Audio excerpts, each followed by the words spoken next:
A Operação Prato. Colares, Pará. Era abril de 1977. Uma onda de registros com pontos luminosos começou a ser apontada em documentos oficiais do governo brasileiro. Esses pontos luminosos foram enxergados no nordeste do Brasil, mais especificamente na Ilha dos Caranguejos, no Maranhão.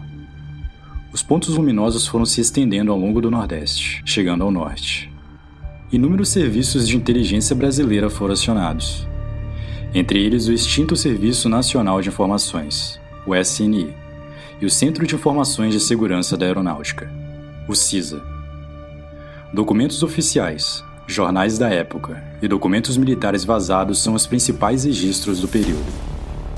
O acervo oficial sobre esse caso é composto por documentos liberados pela FAB e documentos do SNI, liberados pelo Gabinete de Segurança Institucional da Presidência da República, todos hoje sob a guarda do Arquivo Nacional em Brasília. A comunidade ufológica nacional acredita que os fenômenos investigados pela Operação Prato foram de origem extraterrestre. Essa hipótese está amparada principalmente nas declarações de personagens importantes, como o chefe da Operação Prato e a médica na unidade de atendimento de Colares. Outros militares participantes da operação manifestaram opiniões diferentes, além de alguns personagens civis. A importante quantidade de testemunhas, as evidências físicas, as imagens gravadas, a enorme participação militar na região, a documentação de estranhos sintomas na população e o segredo militar guardado durante mais de 20 anos tornaram a Operação Prato em um enigma que, segundo os ufólogos e o militar responsável pela investigação, demonstrou definitivamente a presença de seres de outros planetas na Terra. Vamos ao início da operação.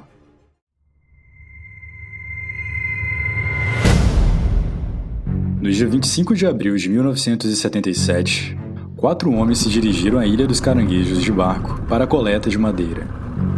Após a coleta, por força das marés, precisariam esperar até meia-noite para que a maré subisse novamente e o barco conseguisse navegar. Por volta das 20 horas foram dormir. Um deles, Apolinário, acordou às 5 horas da manhã e logo foi acudir ao Leriano e Firmino, outros amigos que estavam no barco. Ambos estavam reclamando de dor. Apresentavam queimaduras de 2º grau. O 4º homem, José, deitado na rede, estava morto. Apolinário levou-os para o continente. A polícia maranhense investigou o caso e nunca chegou a uma conclusão. Os 3 sobreviventes nunca lembraram dos acontecimentos daquela madrugada, mesmo após a hipótese regressiva pelo Dr. Silvio Lago. Silvio Lago era um doutor especialista técnico em casos ufológicos e trabalhava para a NASA. A única referência do causador da tragédia foi atribuída a um dos sobreviventes, que teria dito a um dos médicos do hospital do qual foi atingido que viu um fogo, desmaiando em seguida. A imprensa maranhense rapidamente noticiou a tragédia. O jornal O Liberal de Belém do Pará associou o caso às estranhas luzes voadoras não identificadas sobre os municípios do Maranhão. No dia 30 de julho de 1977, o Jornal de Brasília trazia informações, dando conta da extensa área geográfica, onde haviam sido observadas luzes no céu. Numa região formada por 20 municípios, conhecida como Salgado, no litoral do Pará, no norte do Brasil. Tudo começou com uma luz no céu. Em seguida, uma série de ataques a pessoas. Depois, o pânico tomou conta de uma região inteira e a população se armou para combater os seres extraterrestres.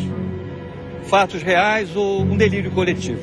Na dúvida, militares da aeronáutica foram convocados para investigar a presença desses objetos voadores não identificados. Durante 4 meses, foi realizada a mais importante e sigilosa investigação feita até hoje no Brasil, a chamada Operação Prato. O nome Prato é o termo internacionalmente usado pelos ufólogos para designar disco voador. Habitantes dos municípios de Penimirim, São Bento, Santa Helena, Pinheiro, Guimarães e Bequimão, na Baixada Maranhense, sofriam crises nervosas. Medo e pavor em Viseu. O município de Viseu, localizado no Pará, está às margens do rio Gurupi, fronteira natural entre o estado do Pará e do Maranhão. A imprensa também registrou nesse município o aparecimento de luzes no céu e supostos ataques com raios à população, além da presença de uma entidade capaz de sugar sangue de suas vítimas. O fenômeno da Baía do Marajó.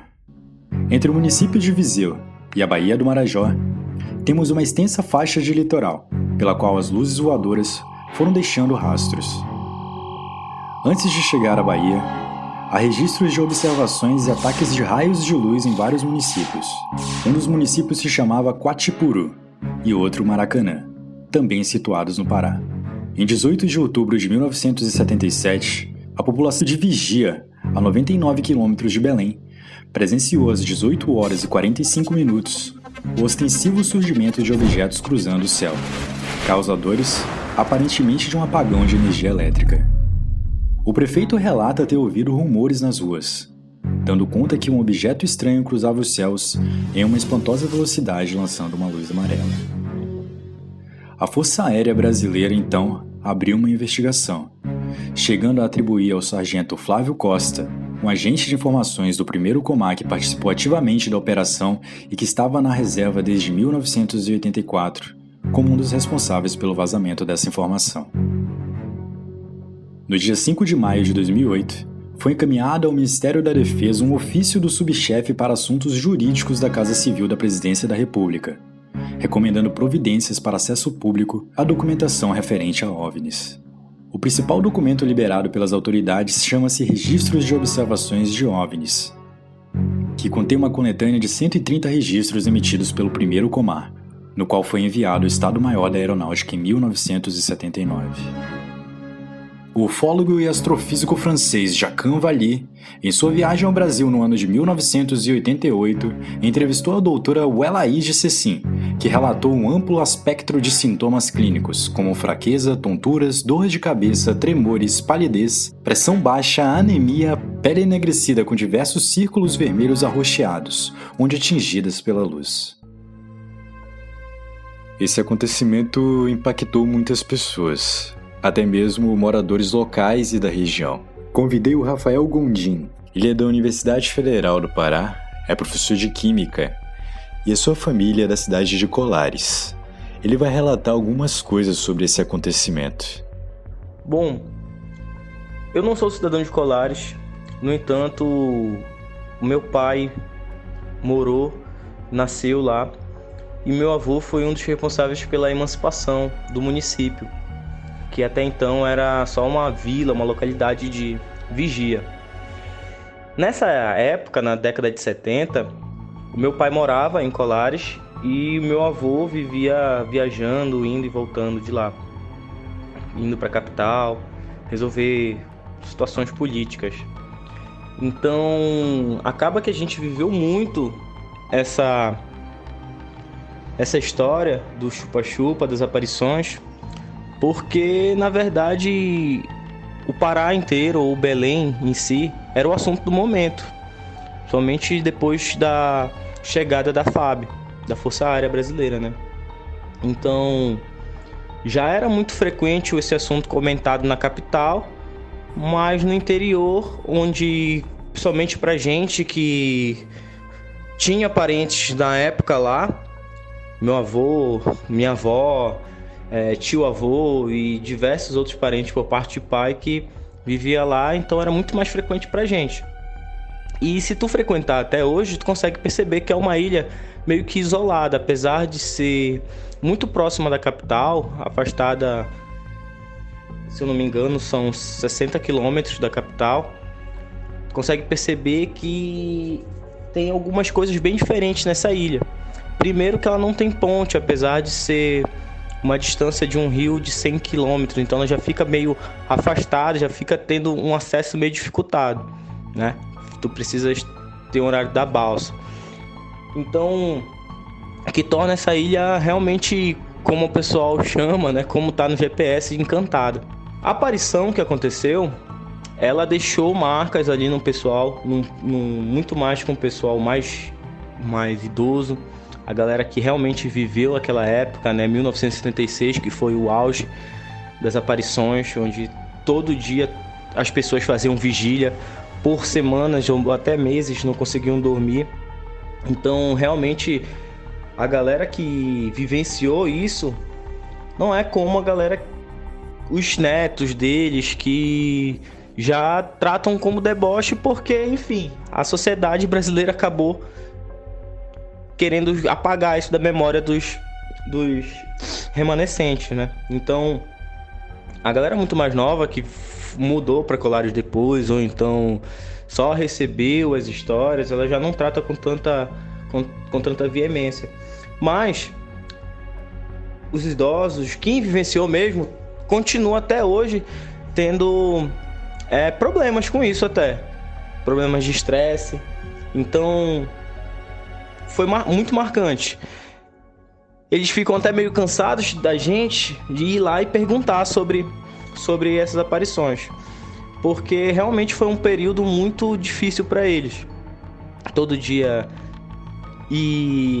não conseguir dormir, ter aquele medo, hospitais lotados, não ter explicação de nada, não poder sair da cidade, não poder chegar. Quem estava fora da cidade não podia entrar dentro, não podia atravessar para a ilha. Então ficou totalmente afastado. Até hoje a gente conhece algumas pessoas, como o tenente, que recebeu essa marca, esse chupão, né, que a gente chama de chupa-chupa, que era um clarão de luz que chegava ele sentia dentro da sua casa ou então na rua, mas já acontecia mais geralmente quando as pessoas estavam deitadas já prontas para dormir. Chegava esse clarão e junto com o clarão vinha uma fisgada, geralmente era no peito. Essa fisgada no peito, ela sugava, parecia que sugava a energia das pessoas, e o relato que eles dizem é isso, que sugava a energia, deixava a pessoa abatida, e quando ela ia para o hospital depois de apagar o clarão, a cicatriz, já tinha uma cicatriz que parecia que foi um ferimento de anos, entendeu? Já estava cicatrizado, totalmente cicatrizado. A impressão é que estava colhendo dados, né? Colhendo dados, esse ser que é extraterrestre estava colhendo dados. Os relatos que a gente tem hoje ainda, o que a gente presencia lá hoje, é que realmente é uma ilha que é fora do comum.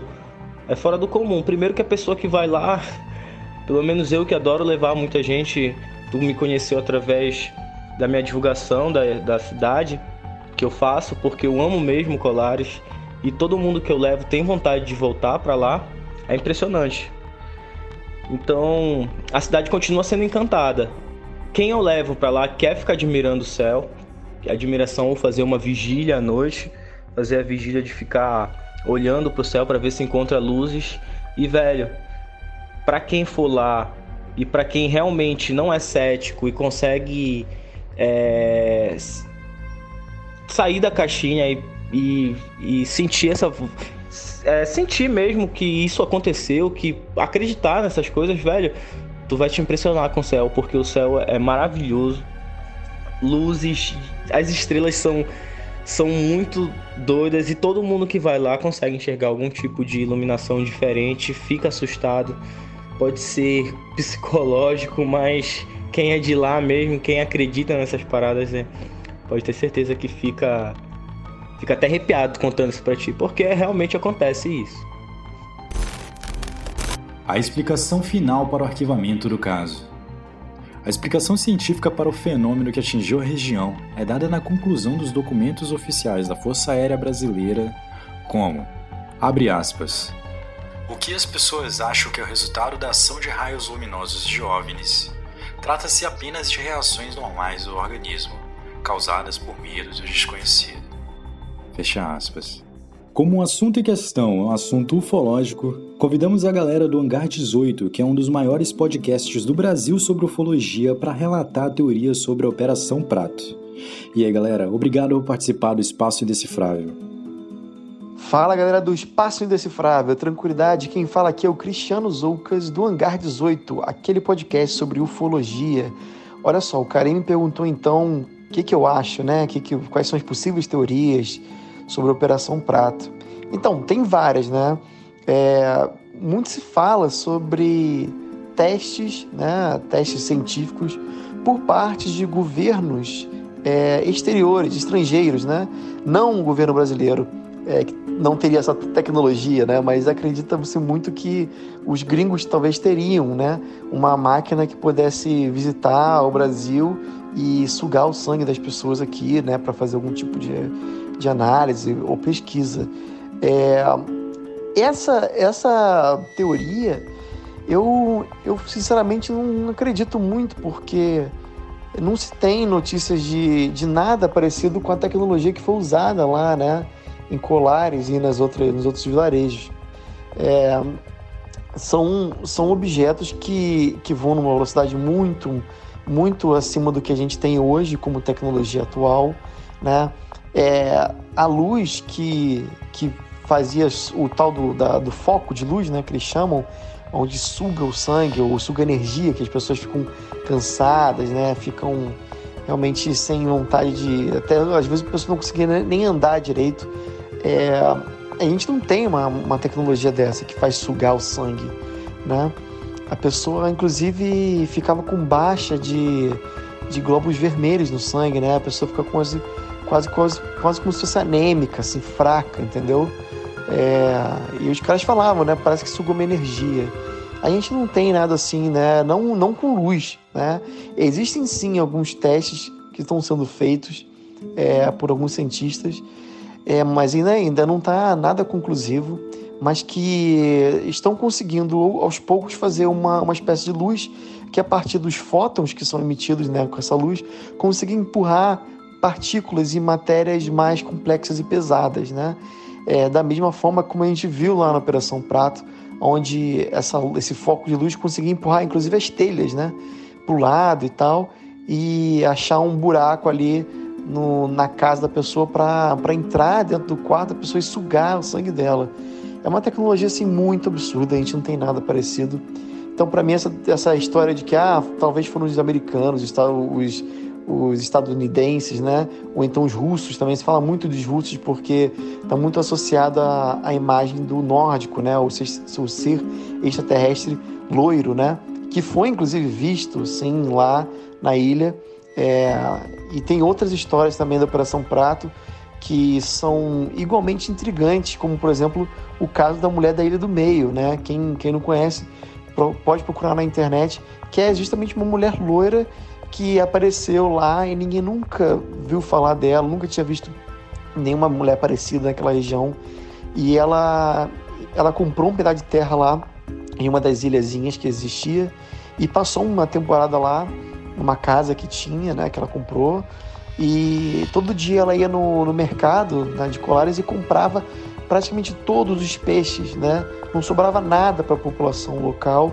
Ela comprava todos os peixes e ninguém sabia o que ela fazia com tanto peixe.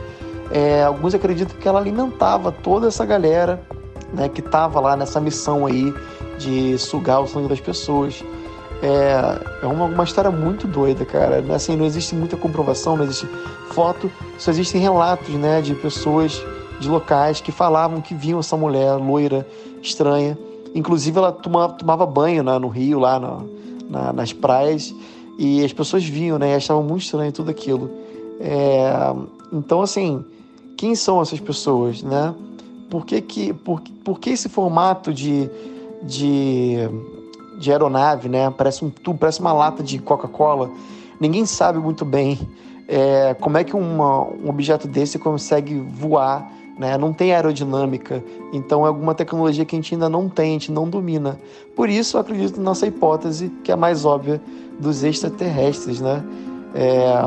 Agora, vai saber, né? Vai saber se tem algum governo aí com uma tecnologia oculta e que só resolveu mostrar para todo mundo essa tecnologia naquela época, em 77. Não faz muito sentido, né? Então é isso, gente. Espero que vocês tenham gostado aí das minhas hipóteses e teorias. E quem puder, escuta lá a gente, lá no nosso podcast, Hangar 18. Valeu? Um abração pro Carinho, para todo mundo aí. Falou, um abração. Será que realmente existiu uma operação militar contra OVNIs no Brasil? Ou será que tudo isso não passou de uma coincidência onde os pontos luminosos não eram nada mais nada menos do que coisas naturais? Isso talvez nunca saberemos. E você? Qual a sua teoria?